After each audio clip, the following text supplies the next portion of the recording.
Sir, will it Tanongin ko kayo, anong naramdaman niyo? Kung may kapatid kayong gano'n, na pumunta sa Luneta Grandstand at kinanong kayo, ano magararamdaman niyo? Awa sa Pangulo.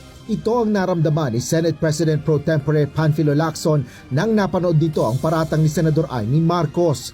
Kaugnay ito ng mga umunoy problema sa ugali at gawain ng kapatid nitong si Pangulong Ferdinand Marcos Jr. Pangunahin na dito ang umunoy paggamit ng iligal na droga ni PBBM. Hindi ko siya kamag-anak, hindi naman kami close. Pero ang naramdaman ko unang-una bilang sa Pilipino, naawa ako sa kanya.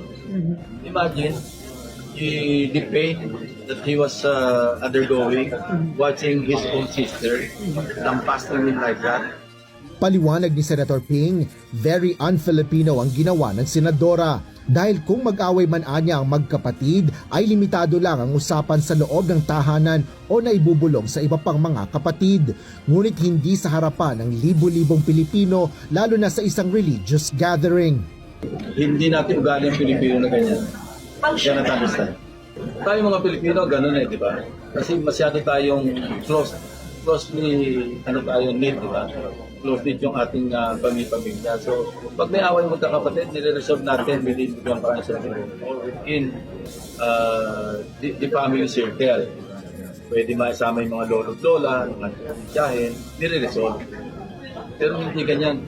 Para sa senador, isa lang ang nakikita nitong motibo ng presidential sister. Wala akong makitang ibang motibo other than politics. So sir, sa tingin ninyo, Which makes it even worse.